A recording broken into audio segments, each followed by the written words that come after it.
Yeah. Let's do it again, baby. Hello. Whoa.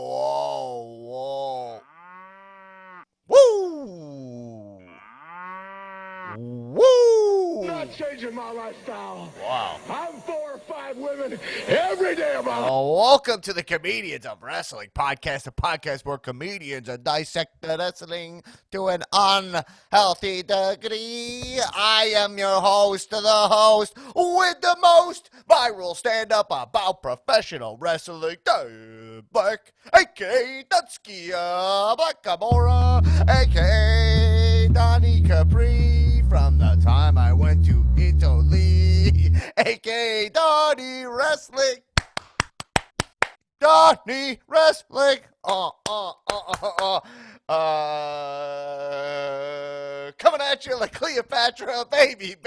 Come Gabba on. gabba wee, Yeah, gabba gabba yeah. gay, gabba gabba This gabba girl, gabba she's gay. mine. And damn, she's fine. What up, jabroniacs? We are back in action for your satisfaction with all of our spicy coming at you wrestling reactions. We got weather on the 2. We got all the special events going on in the Dallas, Texas area this weekend. Shawn Michaels coming through in the way. You got a KXLM COW. All right, what up? Thanks. We're back at the podcast here. Let me just introduce her to my side of the Zoom tiles. A real thorn in my side. The first lady, Erin Finnerty, in the house. What up? What up? What up? What up? What What up? up? What up? What up? What up? And also not in the house, Nasty Newman, who was here and was having some serious internet connections in this this crazy jabron zone of the Your next quarantine. stop, the Jabrones. We are slaves to the technology. It's very annoying. Yes. And full disclosure, the three of us don't live that far from one another, but Right. we are still subject to technology to record this podcast. Lockdown. Yeah. And so, so we're re-recording about the first 15 minutes of this podcast. So, we're going to be recapping what we said Yep. to deal with tech issues. But listen, that's why we need your support. And the best way to do that is patreon.com/comedians of wrestling. If you're listening to this podcast every week, and I know a lot of you are, give us a couple bucks over on the Patreon, and we are not asking for handouts. We have bonus content every week. Every Monday night / Tuesday morning, we have the Cow Movie Club episodes where you're sitting around during this quarantine. You got nothing to do. You're like, what should I watch? We'll tell you what to watch. We're watching movies with professional wrestlers in them, and then we're talking about it. Erin, what movie starring a pro wrestler did we watch this week that they can listen to now, the patrons? And what episode can they expect for next week? Okay, well, this week we watched the 1995 cyber thriller Virtuosity. Classic. It's a classic, easy Yeah. classic. We don't watch Starring- anything that's not a classic. I mean, Everything's a literally classic. every movie that we watch is a instinct. It's a classic, and it stars Denzel Washington, Russell Crowe, Michael Buffer, and Ken Shamrock. And you can check out the episode and check out the movie on Showtime. It is pretty good, in my opinion. This movie had the incredible Russell Crowe performance. Yeah. This movie is dated as hell. It's like an internet movie before the internet exists. It's like pre-Matrix, wannabe Matrix movie. Yeah. But you can check that out. And then what will we be watching for next week? What should the people get ahead of? You guys have to check out a movie called Knockout, starring Stone Cold Steve Austin, now available on Amazon Prime and the official Cow Movie Club streaming platform Tubi. And special announcement, we will be releasing a little sample of the Cow Movie Club on the main feed. With this episode, we are putting out the My Spy episode that we did a couple weeks ago. And if you haven't seen My Spy, you can check it out on Amazon Prime and give our Cow Movie Club episode a listen for free. Dope. You can also get our AEW NXT episodes, bonus episodes on Patreon that I do with Nick Tulo every Friday morning, where we answer your questions about AEW NXT, and we mark out even harder than this pod. Also, you guys can check out one more plug. You can listen to Erin and I on the Damn Black Attack podcast, bringing you the regular guy news, the least pretentious name in news today. Started a podcast on my other podcast that's non-wrestling related because I am a three-dimensional individual, okay? We're talking about all the questions I have as a news junkie in the news about stuff that they just assume you understand, and not being pretentious, just being like, what does this mean? What does that mean? Right? And this week, we discussed the firing of Nick Cannon for anti-Semitic comments. And we go down a whole wormhole about why he was fired, where these theories come from, and there's some positivity to the whole thing, too. It's not just all about hate. There's some really great people who stand up to these kind of bad words, yeah. So give it a listen over there in the Regular Guy News. Check out Regular Guy News. On the Dan Black Attack podcast. Brought to you by, yeah. That's right.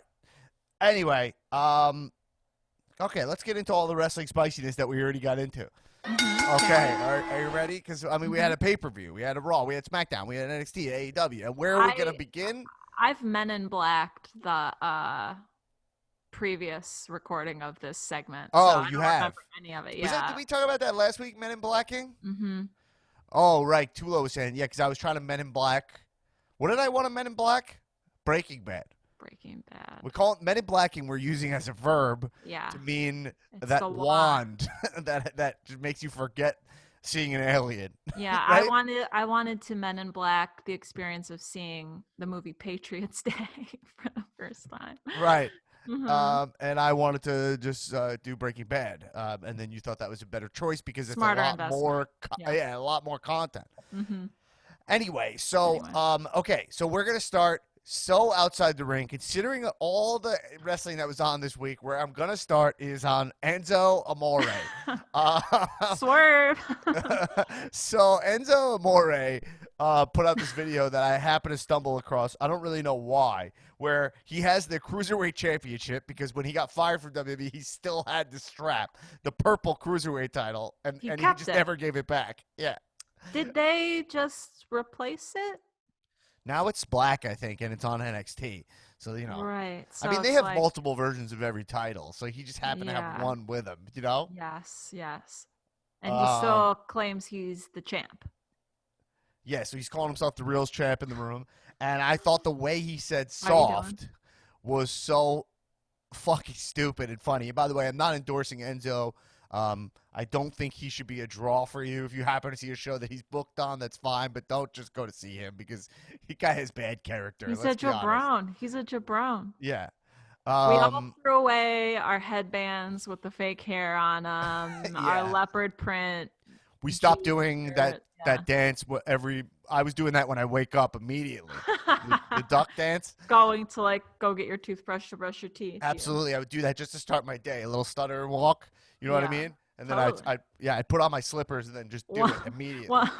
One time I ran into Dan at Albertsons and he was actually going up and down the aisles of the supermarket doing the Enzo dance. Yeah. It's really strange to see in the wild. I was going up the aisles and I would do like how Enzo walks down the ramp. I'd be like, my name is Enzo Amore and I am a certified G and a bona fide stud. And so you can't teach that.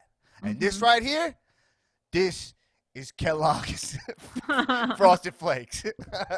All right, folks. I couldn't even think of a cereal. You know that? Kellogg's Frosted Flakes. You know how fucking jacked and healthy I am? I could barely muster up the specifics of a cereal that was relatable to the folks. This is the kind of elitist behavior. Cereal aisle in many moons. Lucky Charms, that's a specific I can barely muster, okay? Because if you're eating Lucky Charms and Cinnamon Toast Crunch, I'm leaving you in my dust. You've been Men in Blacked by me, okay? Can I tell you, I made Rice Krispie treats using Lucky Charms during this quarantine period, and it was lit. I mean, yeah, there's nothing not to like about that. Yeah, it was fire. Tasty. Okay, so here is Enzo, the new way he says SAWFT, okay? Shit is SAWWEFT. SAWFT. Let's hear it again. Yeah. T. SAWWEFT. SAWFT. SAWFT. SAWFT. SAWFT. Okay, so here's the moment that is a bummer we lost on the other podcast, which is that I am obsessed with how Enzo says this. SAWFT. Okay, Dan has sent this clip around multiple times in the last 24 to 48 hours. So he's seen it many times. Yeah. But on our previous recording of this episode, Newman asked the question before he got cut off. Oh, because WWE is soft. And that was a moment of realization where Dan realized that Enzo inserted another W and another E for WWE. I just thought he added a W and an E to make it sound weird. And to make it sound different so he could continue to use this maybe licensed catchphrase. He didn't even pick up on it, and it was very funny. And now explaining a funny moment back is always very funny. Yes. Shame. I did not pick up on that. It's similar to the time where I realized 10 years after the show was already canceled or retired or finale'd, King of Queens. I realized it dawned on me, that character probably lives in Queens, and he's the King of Queens. And I never watched. Okay. I'd never seen the show, so I didn't realize he lived in Queens. But I was like, whoa, what a good title. The King of he's the King of Queens. Well, if you would have even seen like the first 30 seconds of an episode, you would have known that because it's like in the theme song. Oh. SAWFT. The Queensboro Bridge. SAWFT. Saw you. SAWFT. SAWFT. Anyway, What an idiot. What a funny way to get around the copyright of SAWFT or whatever. He says SAWFT. Enzo, the thing about Enzo is he has a talent for wrestling, not in ring wrestling by any means, but he is definitely a draw. He's also he looks like crap if you look at his picture and stuff. Like, I don't know. I look at like the Real Ones account from time to time if it comes up, but I haven't checked in on him besides that video in a minute. Yeah. Well, he's SAWWEFT. Okay. Anyway, moving on. So we're going to discuss again the swamp fight from Extreme Rules pay-per-view. I enjoyed Extreme Rules pay-per-view. It wasn't an amazing pay-per-view. I thought there were some sloppy moments with it, but I still had a fun time with it. I definitely walked away from this pay-per-view being a little bit like, it was a little bit like, I feel a little deflated with that every WWE thing is in that performance center, you know? Yeah. Like every and show feels the same.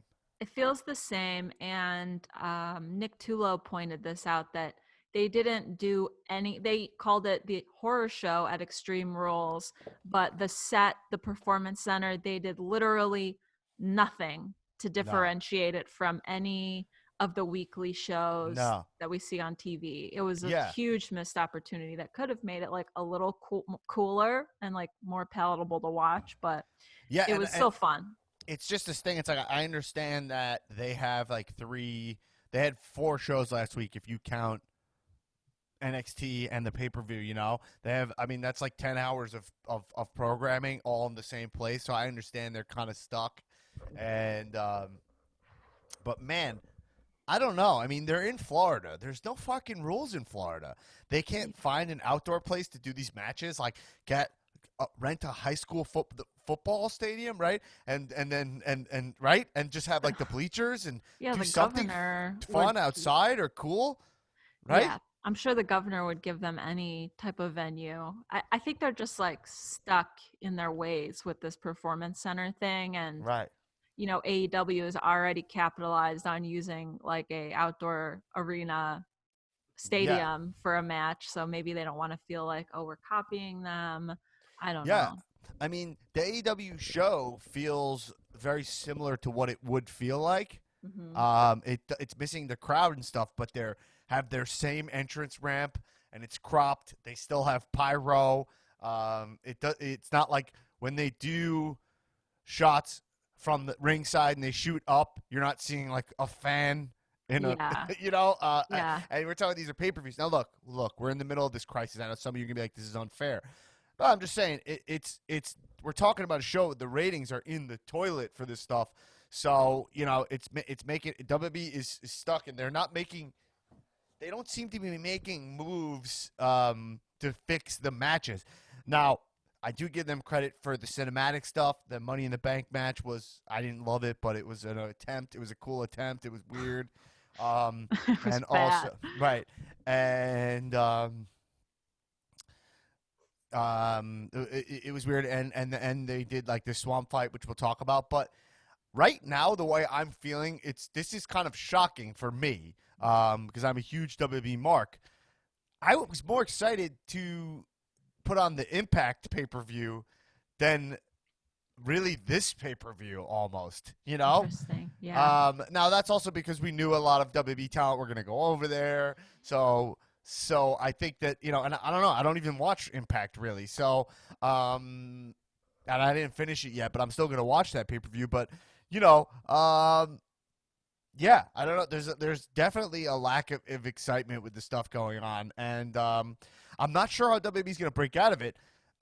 They do have some great shit going on. You have Randy Orton firing on all cylinders, and I keep Randy Orton versus Big Show was the main event of Raw, and it was the lowest quarter-hour WWE rating ever. I'm not surprised by that. We were recording the Cow Movie Club during Monday Night Right. Raw, and I leave it on here on mute, but Right. we had finished before that match came on, and I just turned it off. I didn't watch. Right, and the match was actually pretty good. Like Orton was beating the shit out of Big Show with a chair, and Show kicked out of an RKO. Like it was actually a good time. But it also made me think about this other element of WWE, which was that I feel like WWE has a reputation for kind of like being very throwaway with their talent or whatever, But honestly, when you're watching Orton Big Show, you're like, these are older guys at this point, Yeah. And you see Lashley, and you're like, an MVP, and you're like, wow, like.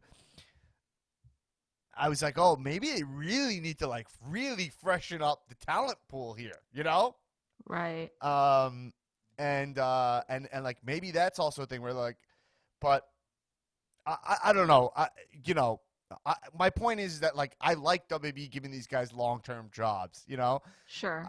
So I hope that's not what it is, but I just had that like dawned on me, which is like, oh well, why am I watching AEW? It's all fresh, it's all new. But I just do think the real answer to this thing is they just need to get creative for the long haul, like the long show. It's cool. These cinematic matches are awesome. I love them.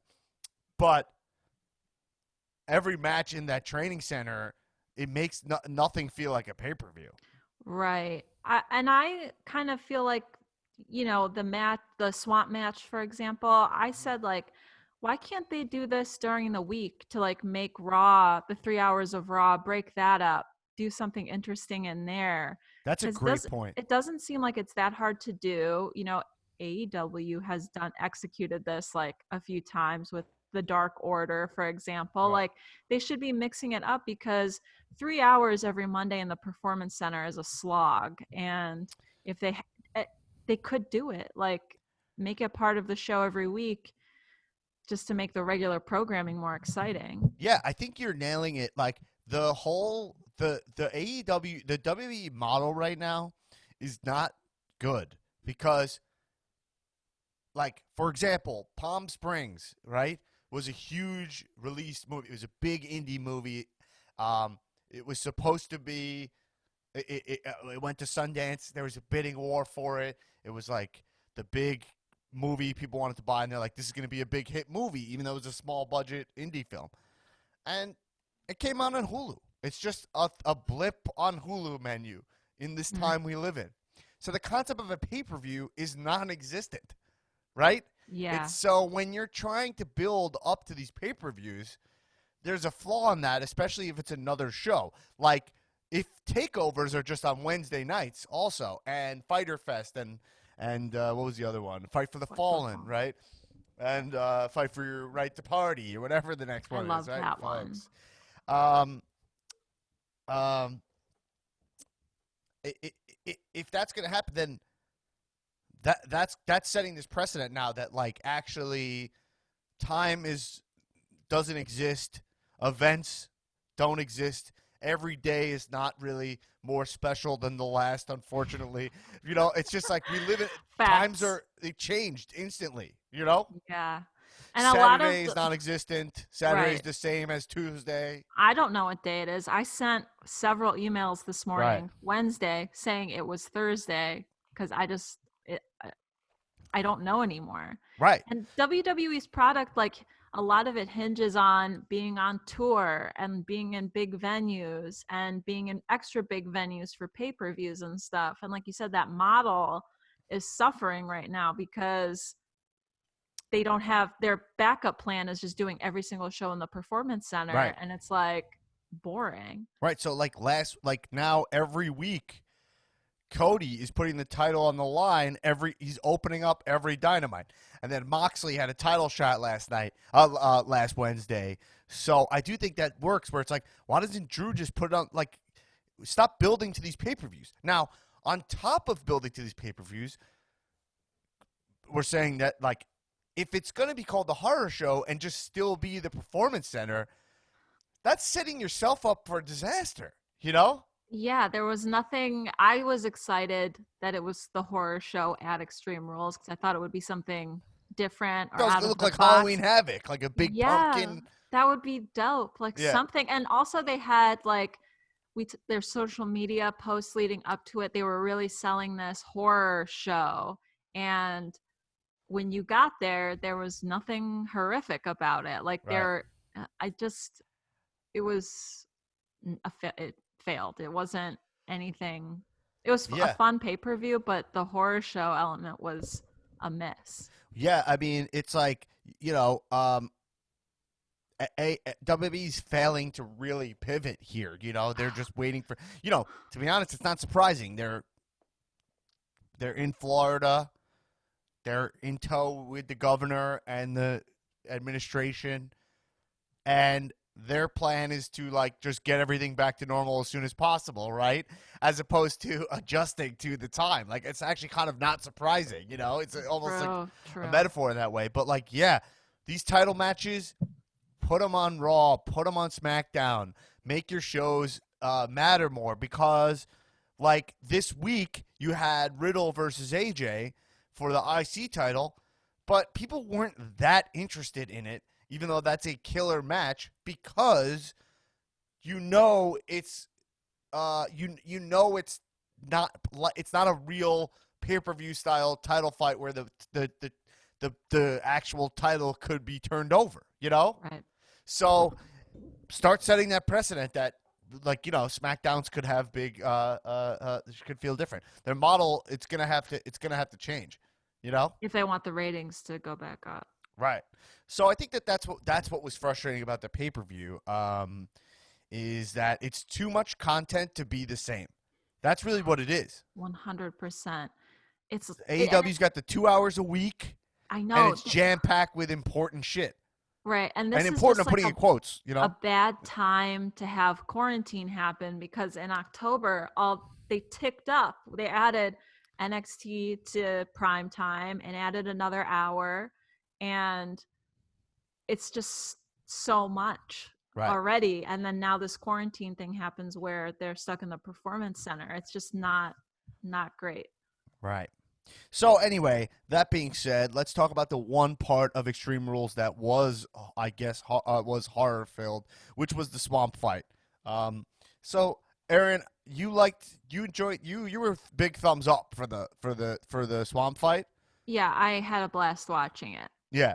I'm also thumbs up on the swamp fight. I thought it was a good time. I thought it was really fun. Mm-hmm. And it's just so refreshing to see one of the cinematic matches right. that, like, I mean, in the Bank was one that I went into and I was excited, but I was let down because it wasn't good. Right. So they don't always deliver, I guess. But this one I thought was cool Right. throughout. I liked it. Like, it was a good time, but I will say I thought it was very sloppy and one of their worst cinematic matches. Okay, Mm-hmm. meaning like I rewatched it and I think that like I said this on the other app, like immediately there's something about Fedora Bray and that character that I think he never really figured out. And it shines through here whenever he cuts these promos, and I'm like, I don't follow this character. He looks awesome. He has a cool vibe, but I don't ever know what he's talking about or what his goals are. And he fell like right back into that, cutting these long-winded, awesomely performed promos where I'm like, oh, I zoned out. And I watched it twice, and both times I zoned out, long-winded.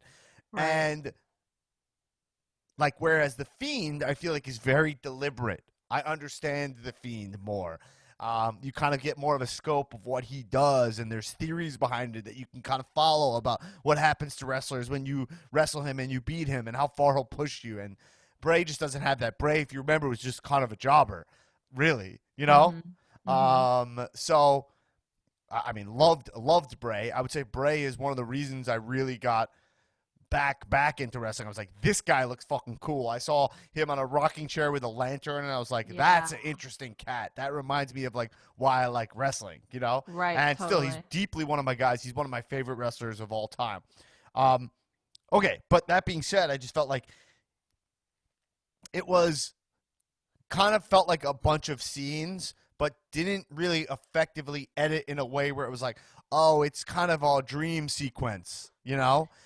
Yeah, I said in a text to you that it was like a bunch of cool scenes with like interesting transitions. Right. Like, okay, Braun just blacks out and he wakes up here, but there was no kind of continuity or like through line Right. from scene to scene.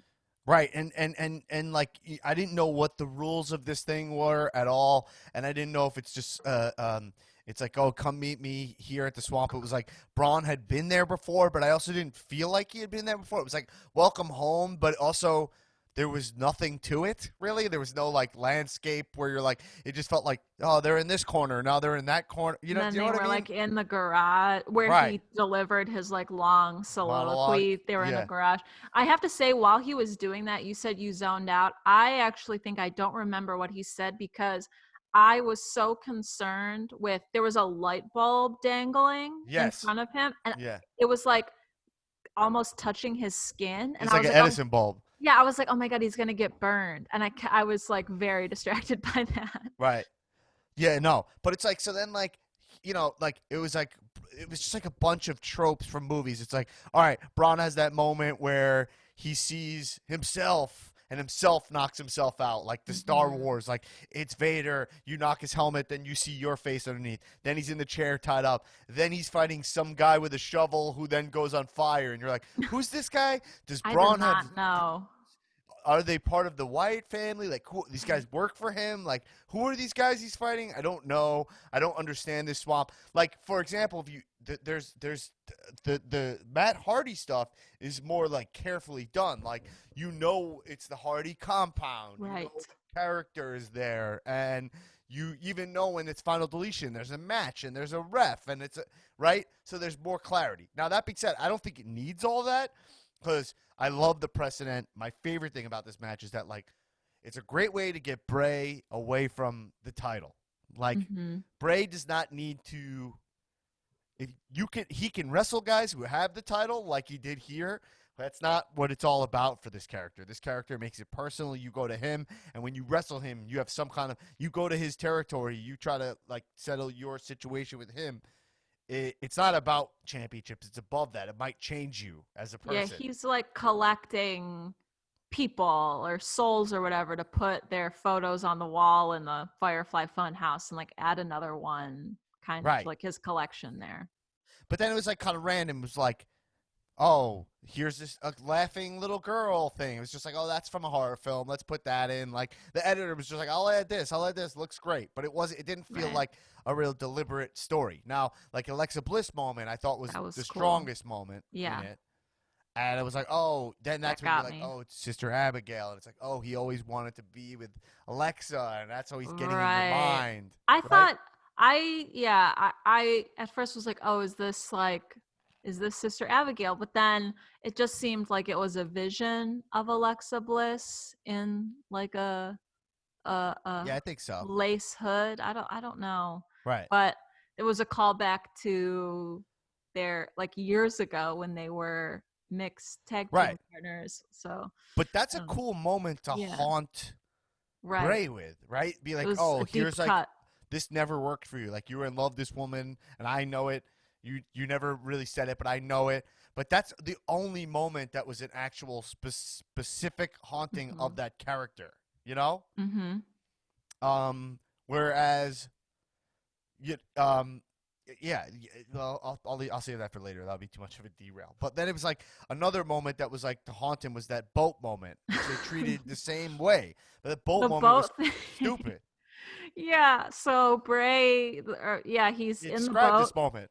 So Bray winds up on his back in a little motorboat in the swamp, and somehow the motorboat powers on and rides off into the dark swamp. And then Braun's like, yeah, cool. And then pretty soon after, the boat just kind of like turns around and comes back, but it's empty. And he's like shocked. Like, I can't believe And it's he's like, coming I back. can't believe it. But it Yeah. already drove on its own. Right. So like, and then I he looks know. at it. It's like it's empty. It's like, yeah, Right. he got out of the boat. Mm-hmm. He's like, where did he go? And then he attacks Right. him from the back. You're like, it's so lowbrow a moment like that. Coming off that Abigail moment, that was cool. Where you're like, Yeah. actually, oh, like Strowman, like why not? What else has Strowman done that he's not proud of? Yeah, they could have turned the boat around and had like something in it or someone in it. Yeah, Like what about done his something. failed cash in? Why don't they talk about that? Right. Like haunt him with the fact that like you failed to cash in.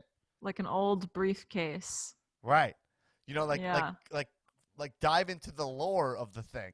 So I just felt like, anyway, and then the ending I thought was cool to like flash the sign like, oh, it's over. He I like won. that. I But love that. I thought that was cool, but I didn't follow it. I was kind of like, oh, it's over. Oh, okay. But because I didn't know how it ends, I was kind of like, oh, there's no pinfalls in this. Like I didn't know the rules, so it was like it didn't. I had too many questions. Like Well, you saw the Fiend pop up at the end, right? yeah, that. So then I'm saying, then when the Fiend popped up, that's cool. It's like, but also, what does that mean? That means that the Fiend is. Well, what does that even really mean? It's just he looked awesome. It's cool to see the Fiend pop out of water. Yeah. But what is it? What are we talking about? I don't know, but I just kind of feel like, well, if the Fiend is involved, like the Fiend popping up at the end, it's like, oh, the Fiend was behind this whole spirit journey that he led Braun Strowman on through the swamp. It doesn't justify everything that happened before, but I Right. am willing to be like, oh, okay, like, Right. And that's why I'm saying I liked it, because I understand that I'm overthinking it. yeah. But I just think it was like there was a way to make this way cooler, and like they didn't do it. Like 100%. where like the Boneyard match was very successful. I thought that was really fun. And the Firefly Funhouse match was also cool because that was the build as the Fiend, so it was like full on psychological. That's like Yeah. going into a maze of the mind maze of his opponent. But this one didn't really have that because it was like trying to be Fedora Bray, and the problem is Fedora Bray never made a lick of sense. Right. And and they never tried. They would go back and listen to this podcast during his whole run. It was so frustrating that the Fedora Bray was such a frustrating character. Everything was awesome, but he never made any fucking sense. He would just go on, and you're like, I can't figure out what this character's motives are. I don't know what, I don't know. And then he just loses. You're like, all right. Yeah. Yeah, Yeah. totally. Anyway, that being said, it was really fun. I Mhm. thought the best match on the card was Dolph Ziggler versus Drew McIntyre. I thought that match was really great. Ziggler had the stipulation that only Ziggler could use Extreme Rules, which I Great thought was pretty stipulation cool. for Ziggler. Yeah, great, because he's so much smaller, you know? Yeah. Uh-huh. And then there was some really cool moments. Drew had a moment where he picked him up for a suplex to put him through a table, and then remembered, oh, I'm not allowed to use the tables, or I'll lose the title. So then he had to turn around, and then he dropped Ziggler like right on the mat. Yeah. There, but then he sold that like, oh, that was more stress on his shoulder that he wanted to do because he had to turn him around. And you're like, the stipulation was really a horror show. Yeah, it was really haunting it Drew. was horrifying. Well, and you could see like Drew doing the math, like, Right. I can't. Oh wait, it's my instinct to do this, but I am not allowed to because the title's on the line, which I thought was cool. Yeah, the story of that match was great, and because you saw on Drew's face, it worked really well, especially in this setting of not a big audience. So it's more, you see them and hear them a lot more. So that storytelling really worked. Ziggler had a couple moments. Ziggler jumped into that plexiglass like maybe at 100 my miles an God, hour. I know. And the sound is so amplified that it sounds like crazy. Like, I know, you at a sold the hockey fuck game. out of that plexiglass. And then the 9 count spot actually got me nervous where, like, the count out, I was like, Drew was so close to getting counted out. They cut that very close. Yeah. And the finish was great. That Claymore was the most out-of-nowhere Claymore I've seen. Hashtag out of nowhere. Right, because Ziggler was going for a super kick, and Drew did a kip up into a Claymore.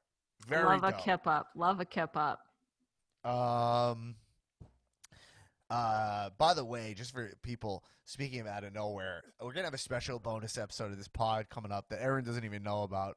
That I discuss that is in the works today. But that's all I'm gonna say for now. I think I'll probably put it on. I don't know. We'll see. Maybe it'll be a patron exclusive or the bonus feed. But I have one of the just the most cow. I think I know where this is going, and I'm very excited, and I'm delighted. Right. You're probably right. All right. Was Apollo Crews really not medically cleared? That's a really good question. Everything confused. I read said that he was not cleared, but I don't know why. I think I read somewhere this is like sheet dirt, but like I read it's sheet dirt, but that he may have had like a back injury or a shoulder injury or something like that. Yeah. But the word from the powers that be is that he wasn't medically cleared. Oh, okay. All right. Well, that also confused me. The Sasha Bailey match at Extreme Rule. Oh no, Sasha, the Bailey match, whatever, against Nikki, whatever. But Sasha wins the title against Asuka. So, okay, a couple things about this match. I enjoyed the match, but boy, oh boy, I mean, Sasha is, she sometimes she's hard to watch in the ring. I mean, they had a spot. I don't know. There's not that many wrestlers where I really get like nervous to watch wrestle. Yes. She makes me so nervous. I can't imagine what it's like to be her husband and watch her wrestle. You know? It's got to be horrifying. She looks great though in her gear that he makes. But yeah, I mean, you see what she looked like on Monday? She had the dopest outfit on. She looked like the unprecedented $1.1 million. Really? Oh my gosh, that's huge. I have to look. Look it up. It's like a onesie. I love that. Like glitter onesie. You got to see it. I'm not going to describe it right. Yeah. It's like something like Selena would wear. You know? Mm-hmm. Oh yeah, that's awesome. Did you see it? Yeah, it's like a striped halter neck cat suit with maybe rhinestones and mesh. Very cool. I think it's see-through. The stripes are like see-through. She just looked awesome, like with the music playing. She looks great. But yeah, she's very reckless in the ring, and it's one thing that I kind of like about her because it is. Sorry, there's a noise in my house. It is exciting to watch her, but it does make you nervous, especially because she has a track history of Yeah. being a dangerous Well, performer. That's the thing. It's like, but to be fair, I'll say like, I would like another. She reminds me sometimes of Daniel Bryan, which is kind of a ridiculous comparison because Daniel Bryan is so technically sound, you know. Totally. But sometimes if people remember, not the current Daniel Bryan, but he used to do before all his injuries and stuff. He used to just flip to the outside pretty recklessly and stuff. He like, and that comes from the same place as Sasha. She's wrestling. She's small, you know. Yeah. And she wrestles. A lot of these women are actually kind of like more. They're bigger than her. And anyway, in person, like, she's tiny. Right. She's like a little person. So but like that spot where her and Oscar were on the top rope, they were doing like kind of a, what would you say that? That was like it was like a German suplex from the top rope, right? But they set up for that spot for a long time. Like they were like, the setup was way. I mean, sometimes it's fucking shocking. I remember like Ziggler and Rollins did one of those reverse Falcon, like a dragon suplex, Falcon arrow off the top rope, which I asked him about every time he comes on the podcast. I ask him about that spot. Yeah. And he goes, which spot? And I'm like, you don't remember that? That wasn't like the highlight of your life, that moment. Right. It was at SummerSlam, but like they go into those moves like fast. Like, Yeah, you know, totally. this one they set up for a while, and that also made me nervous. Then they did it, and basically the rotation of it is Sasha has to do a backflip. She landed on her knee. Right.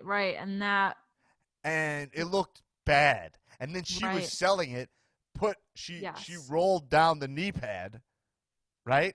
And I was like, oh my God, she fucking killed herself. But then she was fine.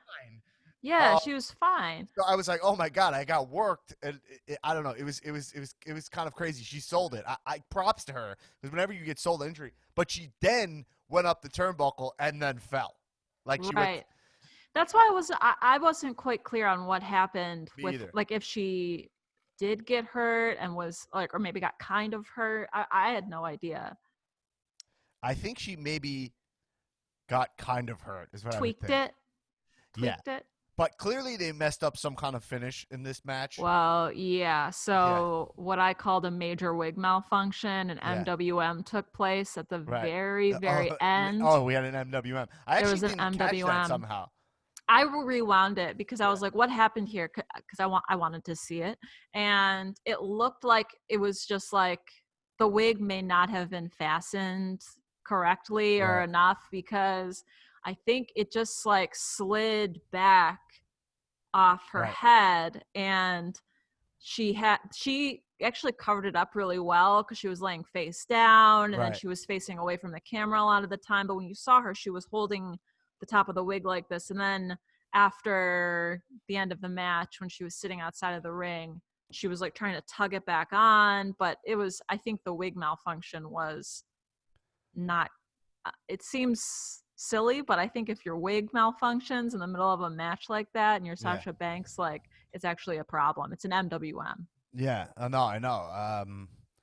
Yeah, I mean, you know, it's tough for the women in general because they wear the extensions and they come out a lot, and you know it's a lot of hair, you know? Yeah, and I couldn't tell, like, I don't know, forgive me, I don't know how they get their wigs attached because that fucker is on there. But so I don't know if it hurt or what, but to get your wig ripped out like that. I imagine there's moments where it hurts. Yeah. You know? Yeah, so oh my God, hold on. My dogs are going nuts, everybody. Hold on. Let me let them break in the room so they'll calm down, all right? All right, so the dogs are entering Bengal Tiger Studios. The dogs are entering Banger. Here. You know what? You guys listen to Aleister Black for 1 second. Okay.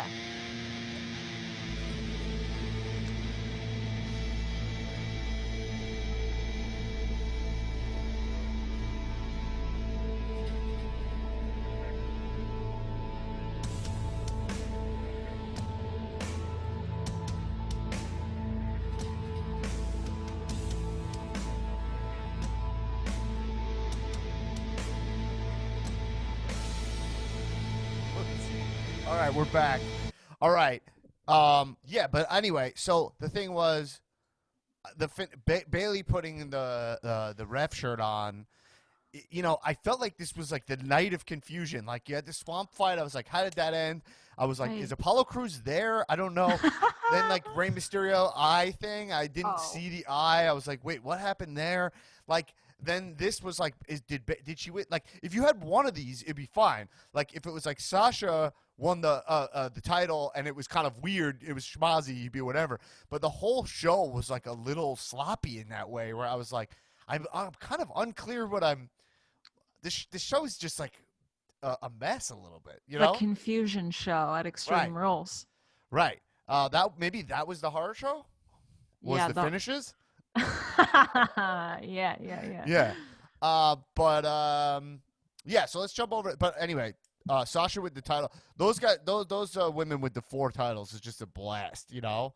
But I guess Sasha is not the champion? I didn't watch Raw, so I don't know what was determined there. So Stephanie came on the Titantron during Raw and was She like, was hey, live hey. from the Money in the Bank conference room at Money in the Titan Bank Towers. conference room in Titan Towers. Yeah. Yep. No, that's the Money in the Bank conference room.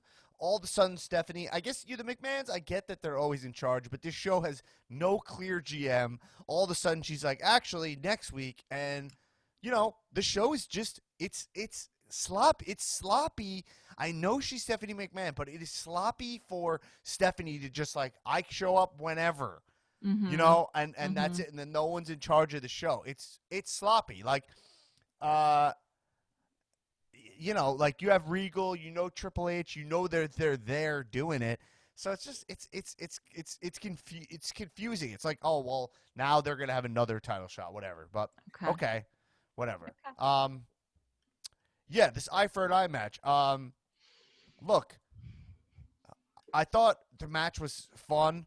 Rollins, I thought, just to jump to Raw for a second, I thought cut a great promo on Raw, which we'll get into, but I didn't see the eyeball. I saw a pic of it online, but did you see it on the feed?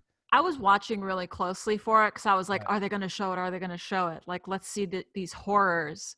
And through his hand, kind of, you could see like a white fake eye. It didn't look real at all. It was like matte. Like didn't look like your eyeball would look. Right. And so I did see it. The thing that was most horrifying to me was Seth Rollins throwing up. Like that. Right. That I reacted to very negatively. I did not like it. Right. Well, did not like it. Don't like I like that. I like that Seth Rollins is throwing up because he's like so disgusted what he do with this stuff. I kind of love where they're going with. I think Seth Rollins and Randy Orton are doing like cool jobs during this quarantine. Like, the Seth Rollins is like, his character is like going down this wormhole, and what he did that was at this promo, during this promo, I thought was fucking killer. Is he reminded us why he became a villain, which I thought was really cool. He was like, the question I keep getting is, do you regret doing what you did to Ray? And he's like, my question to the WWE Universe is, do you guys regret what you did to me? You made me this way, right? And it reminded us, remember why he turned heel. Like, he was the face of the company with the title, and then with the Fiend thing, everybody started booing him, and Seth Rollins is not cool and all that shit. And he's like, you turned me into this, you know? And so it's cool that, like, we know actually he's a good guy, but the fans drove him fucking nuts. That's the arc of this new Seth Rollins, which is very cool, you know? And it makes a lot of sense. Yes. I really like the work he's doing. Seth Rollins is so good at this biz. And he's I think the guy doing the best, him and Orton, but I think that Rollins is the guy doing the best work during the quarantine that's not going to get the credit he deserves. Right. Because with the crowd, it would be way better. Yeah, I mean, he does thrive, though, without the crowd around. And I think he's, like, working on his acting skills a little bit more, and there's some more subtlety when he speaks, whereas, like, I think should have known better, dude. Yeah, it gets lost in the crowd. Right. Should have known better. Good for you. Yeah, well, yeah, we know he's been studying Christian Bale specifically. Yeah, he must have watched that.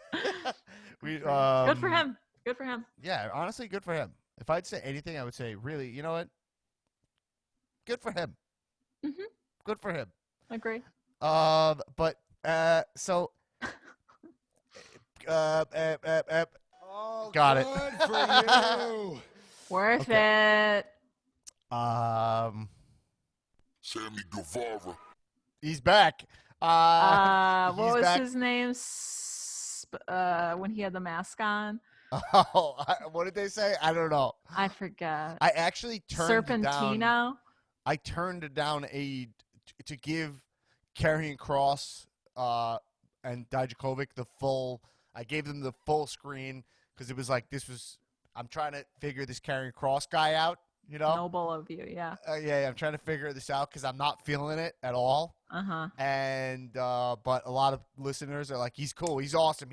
So I'm like, I want to make sure I give it my full thing. And whatever, while we're talking about it, but I'll get into it more on the bonus set. But I liked the match. Him, Dijakovic had a good match. I liked it. I just don't. I'm unclear with this Karrion Kross guy. I'm unclear. I'm not clicking into whatever the Fall and Prey thing is. Me neither. I don't watch NXT very much. Right. So you're like, well, I'm saying it's just they just say Fall and Prey, and it's like TikTok. Your time is up. But it's like, whereas I don't have a handle on it yet, and I don't think they do either. So anyway, it's a little like satanic or something, or like Fall and Prey. We're gonna take this place down. But I'm not. I want a little more. I want to get a handle on it. I'm also unclear of his wrestling style. Totally, he's not. He's billed like he's fucking monster, right? But he's not Batista sized. And so, well, if you're not Batista size, there's no room in this room for you. Well, I'm saying, so it's like Aleister Black. He's like a kickboxer, right. And then he's supposed to be threatening Keith Lee, but he's a lot smaller than Keith Lee. Mm-hmm. And I don't. And it seems like he's doing a lot of. He doesn't have. I don't know what his disciplines are. It seems to be doing a lot of slams. You know. Ooh, slam heavy. I just don't have a handle on it yet. I'm not saying I don't like him. I don't have a handle on it yet. So you turned down right now, it's AEW. SAWWEFT. Yeah, it's SAWWEFT. SAWWEFT. Well, SAWWEFT. Yeah. You turned down AEW in favor of NXT so you could dive deeper into Cross. Yes, because we have listeners who don't like my perceived AEW bias. Well, we know you have a bias. I mean, but let's talk about AEW. Well, no, but go back 6 months ago before AEW started. I was like, I don't know how they're going to compete with NXT at all. And then AEW this week, that first hour of AEW was a fucking blast. It was off the chains. Like a lot happened. Yes, it was like, wow. I was like, what are they going to do in the next hour? I mean, I cannot believe it. And I clicked, I don't double rig. I go back and forth. And I clicked over to NXT on a break to see what was happening. And it was like a musician in the studio talking about like making music and how like the beat of the song is like the beats in wrestling. I just turned it off. Oh, good for you. Right. No, like there was some really good spots. There was a match with that that dude Bronson, Action Bronson. I love Action versus I would watch that. Roddy Strong and Gargano, and there was some killer spots in there. I love that Roddy Strong does the full on Olympic slam. So if Kurt Angle's gone, someone needs to do it. I love Roddy Strong's wrestling style. I always pop for Gargano's. He does like that spear through the middle of the ropes, kind of like a dart thing. Right. I love that. There's tons of shit that they do. That it was a great time. I was enjoying the NXT show. The AEW was just like Butcher and the Blade and versus the Bucks. That match was insane. I mean, like, that was crazy. I don't know NXT. Like, look, it's like, I guess you could argue if you're a true wrestling purist, you could be like, well, that stuff's a little too spot festy. For me, I like you're more traditional wrestling talent. You can like that. But just from the eyes of if you put just entertainment eyeballs, right? Yeah, I watch with entertainment eyeballs. Right, like my dad's eyes, right? Yeah. If you put both shows up, Look he's gonna through be Richie's like, eyes. well, what's the point of these guys pointing at NXT when you Right. have these guys are fucking crazy? Like, these people are fucking nuts. And that's what it is. Like, AEW, I mean, the wrestling is like, these people are going to die. Like You the know, first match Yeah. ended with Cody in a pile of tacks. This was like 8:20 on a Wednesday. And they weren't even rigged tacks either. Like, the tacks, you Ugh. saw his back. It was like they were stuck in his back. And, like, also when you're watching, like, Cody's not going to the tacks. You know what I mean? It's going to be Kingston. That's why they brought Eddie Totally. Kingston in. He's going to go through his tacks. And then you're like, no, he just went right on the tacks. I know. It was Yeah. just Like, Cody's, like, crazy. out there, like, they make every Wednesday, like, feel like a fucking big deal. Totally. And I think it's smart that he's like kicking off every show with this challenge because you never, like Forrest Gump said, you never know what you're gonna get. He said that. Yeah. You know, I don't understand. I'm interested. Like, I understand that perspective, and I respect the perspective. If you're someone who's like, that wrestling is like, if you see it and you're like, it's too crazy for me, it's too spot festy. I like to see like more two guys grappling. You want to see more of that, like Orny Adams. Like, they had that match, Orny Lorcan. Not Orny Adams, that's a comedian. Orny Lorcan versus Timothy Thatcher, right?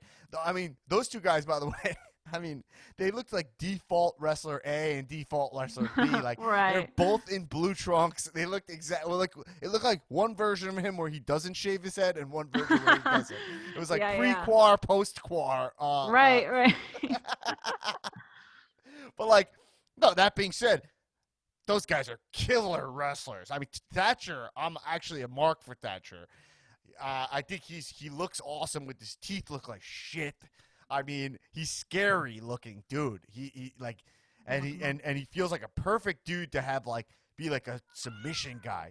Great. Yeah. But if my dad saw that match and then he saw the Butcher and the Blade, where the Blade flipped to the out of the ring, missed the table. I don't know how he's even walking. Oh my God. You know?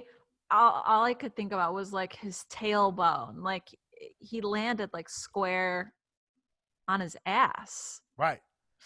And then the match ends with the Crazy. Bucks both jumping off of Oh my each tunnel. God. And Yeah. you're like, I don't know, you know. And so then I was like, oh, wow, that match was insane. Then they cut immediately. Jake the Snake, right? And you're like, Lance oh my God! Archer. And he's with Lance Archer, is huge, and he just goes, "Come here!" And then he goes into the locker room and he just beats up every stooge in the locker room, throws one guy through the ceiling. Like tile came out and fell and broke. My favorite part was he like knocked one guy down and then like picked him up by the back of his jeans and was like carrying him like a true bully move. And threw him in the trash. Right. And that's it. Now, look. I just think when it comes, so I just don't understand how a wrestling fan, AEW feels like, I always say it just feels like the wrestling show that like we've always kind of wanted. I feel like it's like, it's, you know, it's more for adults. It's run by a fucking mark and a half who just learned everything, right? Like Tony Khan. Totally. He's a billionaire mark. 35-year-old guy, watched what Vince did, took all the best stuff from it, and was like, oh, I'm going to build on this and bring a new perspective. And we have both. We still have WB. We're the winners. We're winning. We still get to watch Edge Orton, you know? Yes. We get to watch Royal Rumbles and Brock. We get to see all that, but then we also get to see a fucking Canadian destroyer off of a dinosaur. Right. Right. That's what's crazy is that wrestling right now feels frustrating with this quarantine shit. That's the problem. But also amazing at the same time, where I'm shocked that wrestling fans are dipping out, and I'm also shocked. I'm shocked. I think AEW should have higher ratings every week. Yeah, I agree. I mean, I think it is easy to dip out on the WWE product. Like, I don't watch SmackDown with the volume on most of the time, and I watch a lot of Raw on mute. But that's all quantity. That's Yeah, it's quantity and it's quarantine. The Qs. It's the two Qs. The QAnons. Yeah. Ooh. If when I used to watch when I used to watch, and during the Attitude Era, as a young lad. Okay. Oh yeah, you were just a You saw what I tween. looked like. Remember what were we watching? The Beyond We the watched Mat. Beyond the Mat, and like Dan's like analog was in the movie. There was basically me. It looked just like, and I was like, I can't believe that's probably what I exactly looked like. And I'd my watch thought an Attitude Era. watching it was, I bet this is like Dan. Like There's this no has had to difference be what between he was me like. then and now, except for Right. that I was a virgin then, and I am still now. But, You had facial folks, hair. You were full grown. Yeah. Sadly for me, I'm the same guy then and now. Yeah. But like, I feel the same way about Monday Night Raw then than I do now, except for the fact that the content of it, the quantity, is so hard to keep up with. But if I'm saying for you, if Raw was then Raw was a huge deal. They added SmackDown then, and so it was like fine, but that was at the height of wrestling. Right. But you didn't have NXT, you know. You had WCW was dying, you know. But even then, it was like Raw's the thing to watch. You can kind of miss SmackDown. Right. If Raw was if you just had and it was 2 hours, by the way, you know. That would be key. So if Raw was once a week, and you didn't have SmackDown, just Raw, you would never miss a Raw. No, of course not. Of course not. They overwhelm. It's you, just so like you go, I can't keep AEW. up anyway. It's 2 hours. It's easy to watch. And then that's it for the week. I mean, you can watch AEW Dark if you want, but like that's just what it is. I totally agree with that. For the hardcore marks, I'll relate this to Magic the Gathering because some people like this. I like it. And I know nothing about Magic. Well, like they decided to make these things called expedition lands, right? And they're like, these are extremely rare promo products, and they're in like, so a rare, like if you wanted to get a mythic rare card, that's 1 out of every 8-pack. These are 1 out of every 45 packs, something like that. Right? That's very rare. And they're like full art. They look awesome. You know they have high value. They're gonna stay. So when those came out, I was like, I'm chasing all of these, and I put a lot of effort into getting them, trading, opening packs. I would get one. I'm like, all right, I have this one, you know, right. And then they announced, oh, there's going to be these kind of promos in every set that comes out. And then you're like, all right, I can't do that again. I can't do that. I was like, and I still look at them and go like, oh, those are so cool. I wish I could chase those, but I just can't. And when something becomes overwhelming, you just don't do it. It's like when you look at your to-do list and you're like, oh, individually, these are all not that hard to do, but as a list, I'm going to do none of this. Yeah, it takes the wind out of your sails. I would equate that to like when McDonald's had teeny beanies, the little beanie babies in their Happy Meals. Yes. I was like, I really wanted to have the full set of teeny beanies, but for my parents, it got to a point where I was like, bitch, we're not taking you to McDonald's that much. So I never Princess got Diana teeny beanie. Well, I had like the platypus and the flamingo and stuff, but there might have been like one that I missed, and it was just like it had diminishing returns. Like, how many of these can I get? Fuck it. Yeah, and then you just give. I totally. You eventually just give up. But so all right. Moving, getting back into the realm of wrestling and not our '90s hobbies that for me have extended into the today. You should see my Beanie Baby collection. It's sick. You should see my Beanie Babies. But yeah. So anyway, all right. Well, yeah. All right. 2 places I want to go. So it's looking like Kairi Sane is leaving, and they're trying to get her to stay. And they let her pin Bayley on Raw. And I read that was her last match, though. But I don't know if it is or not. But we'll see what happens with Kairi Sane. But it's like, you know, it's that classic thing. It's like she's threatening to leave, so now they're giving her some good booking, you know? Of course. Right. That's such a loss, too, because she's really great. Yeah. We had the return of Mustafa Ali. Which is cool. Did they just ditch the whole hacker angle? Oh my God, I don't know. Was the was the hacker angle attributed officially to Ali? Sammy Guevara. It was Sammy Guevara. Yeah, that's what we just. No, I don't. It's felt like it was him or I whatever. thought it was him too, but then it disappeared. I saw like maybe I don't know. They probably just realized like, what are we gonna do with a hacker? Like, Right. what do you even do with that? You know. and they just abandoned ship. I mean, I'm yeah. down to try anything, but like, they can't. You know, I don't know what they exactly do with that. And then another thing that was shady this week, Aleister Black shadily ended his undefeated streak. Right. Which was pretty smart because like you can't, the undefeated streak thing is a trap. But they made him look strong, they booked him strong, and people didn't even know that Rollins had beat him this week. Yeah. So I don't know, save some of this stuff for the bonus episodes. All right, last thing I want to talk about is there's a hashtag going on, the Naomi Deserves Better hashtag. Oh yeah, I've seen this. And this got a lot of heat. This was just getting a lot of traction that like she's not booked right.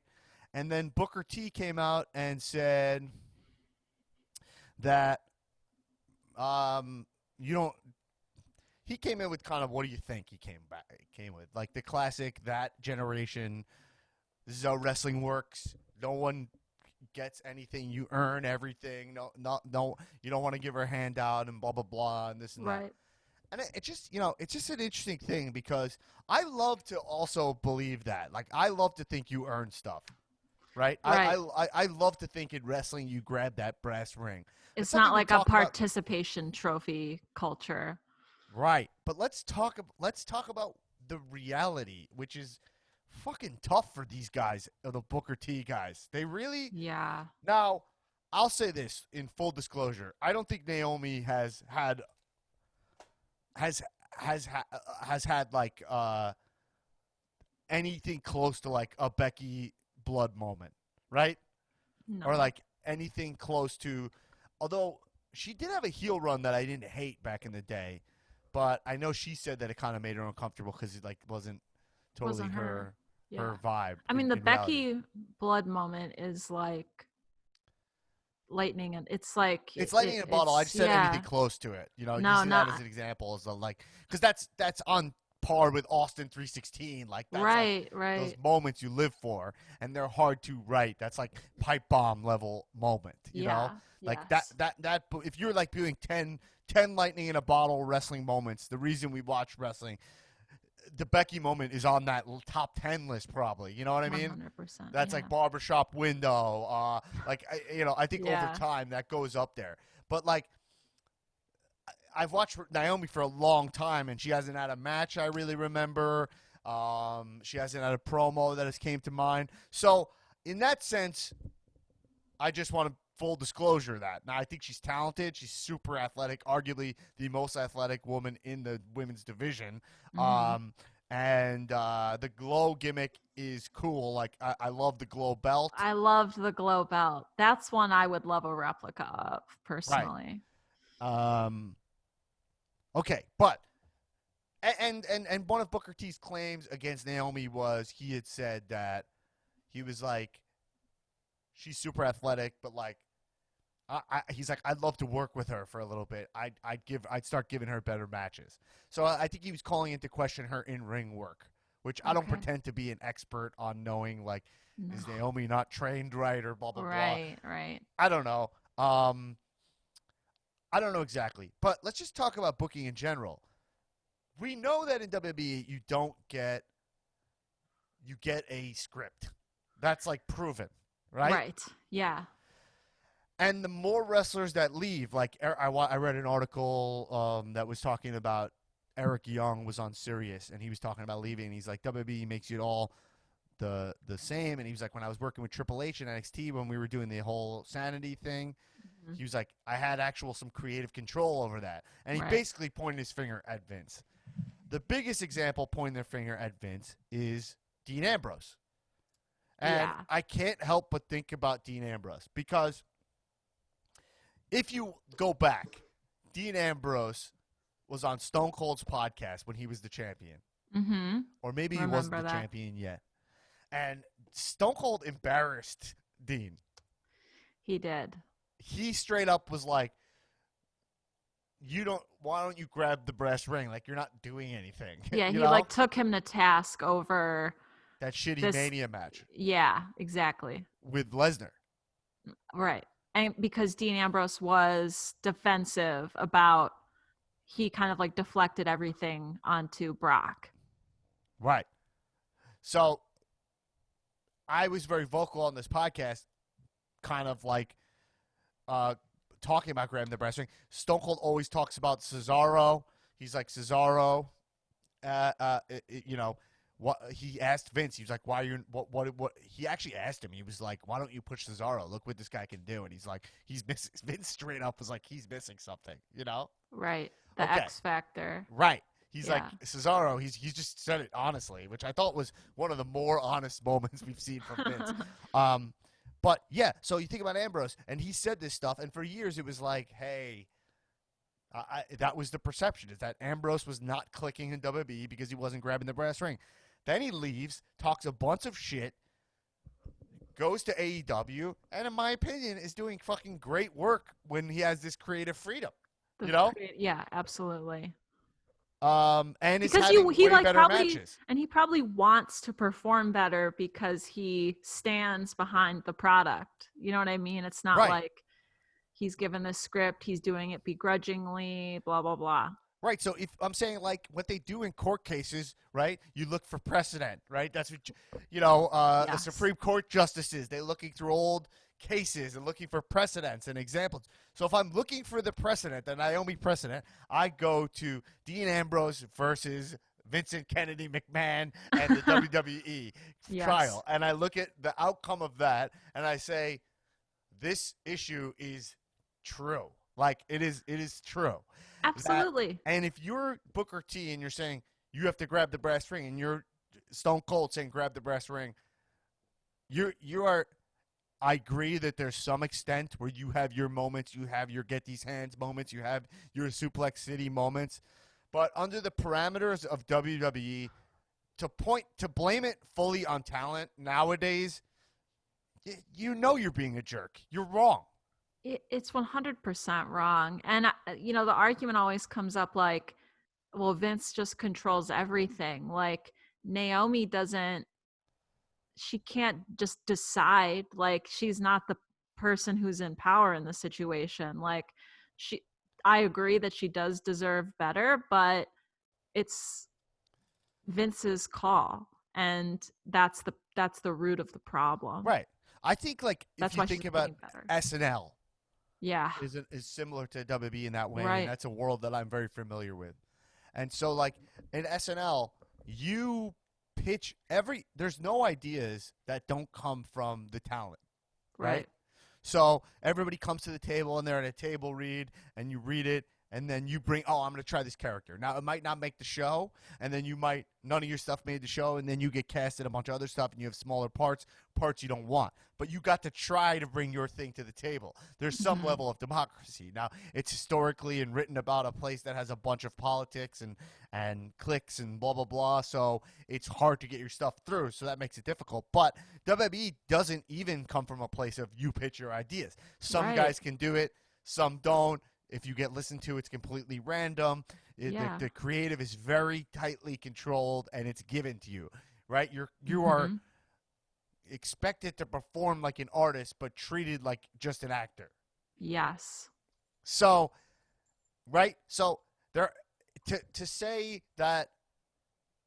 something like Booker T is saying is to be blind to the bureaucracy of the institution. And you're not looking at precedent, which is the Dean Ambrose versus Vincent Kennedy McMahon WWE case. Legendary court case. Right. And Yeah. What about Cody Rhodes versus Vincent Kenny McMahon? I mean, Cody was so underestimated by WWE. I mean, if you see what Cody's up to now and you think that he couldn't main event in WWE, that's silly. The guy has so much creativity in his bones. Right. And it's just like Vince has all the power and he's the like governing body, but he is also often, I mean, he's sometimes just straight up wrong. Like, Right. there's precedent for him being incorrect about stuff all the time, and who he gives chances to and opportunities to. Like, he's not making the right call all the time. Right. And there's so many other factors that I'm not even totally blaming him, but I'm saying I do blame this thing of, like, you got to earn everything. Right. I think that that's only half of it. Yes. And so if you're come down being like, and it's just how I feel about politics. It's why I do, like, the plug to RGN, the Dan Black Attack podcast. Regular I'm guy so news. shocked everybody thinks they fucking know everything. Yeah. Especially with complicated issues. People have hard stances about stuff that is so involved. Right. And that's what happened to like this Nick Cannon thing, where he's trying to, like, here's an opinion about something that is way above his understanding. Right.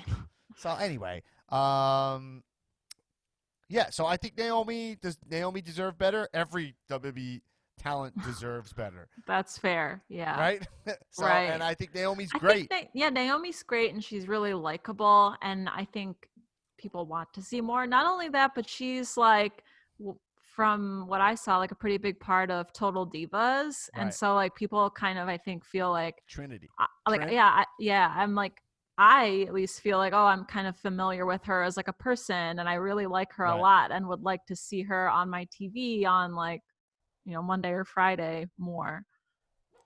Yeah, I would like to see wrestlers. I would like to see wrestlers execute their vision for their characters more. That's totally. Like, all I really want. And it seems like Triple H, from what I'm reading, Triple H is better at this than Vince. Like, that's just what these wrestlers, they're all leaving now, so the mouths are moving, Yeah. And it's pretty interesting. Anyway, I'm going to save the rest of the stuff we have here for the bonus episode this week, but I'll give you a preview of some of these topics that I got, which is, should Brian Cage wear kick pads? Did Britt Baker actually break her nose? I looked a little closer at that. Did she break her nose when that thing hit her? Or did she break her nose when she was bleeding at that other match? I don't know. I'm interested in that. I want to talk a lot about how great this MJF match was on AEW, and what a great character-building match he had. Moment there had nothing to do with titles. It was just about building a character and doing his thing at that TV time. And then we'll talk about this NXT title tournament, and we'll talk more about carrying Cross. And I'd like to I'll get Tulo's take on Karrion Kross. Tulo's take. He's got a lot of take. Yeah, I mean, I'll tell you what. A big Scarlet mark. When she enters and that whole thing, I'm totally. She's a star. Her acting is great when she's just smiling and laughing, and she's, like, kind of scary. I dig it. And they're a couple in real life, right? Yes. Okay. Cool. Yeah. That's cool. IRL. Yeah. Honda. IRL. Anyway, Erin, I'll see you the next at the time Cow we Movie record. Clubhouse. I'll see you in the Cow Movie Club, and we'll and be you talking don't about forget. Knockout. We're going to be talking about Knockout, and after you listen to this episode, check out the Cow Movie Club sampler My Spy episode. That is. When is that? What day should I put that out? Put it out along with this episode. All right, I'll put it out. Yeah, so you guys can click over to the My Spy episode and see what we're up to in the Cow Movie Clubhouse. And if you like it, you can join us next week to watch Knockout at patreon.com/comedians of wrestling. All right, everybody. Yeah, thank you. And everybody check out the Dan Black Attack podcast while you're at it. That one is free. I mean, we're doing a lot of potting. There's a lot of good content. And also, by the way, a lot of you reached out to me today about the Nick Cannon discussion, and you were saying that you really dug it. So I appreciate you guys listening. Great. And rate all of our podcasts 5 stars on Apple Podcasts. All right, and everybody, hey, keep watching wrestling. Kisses.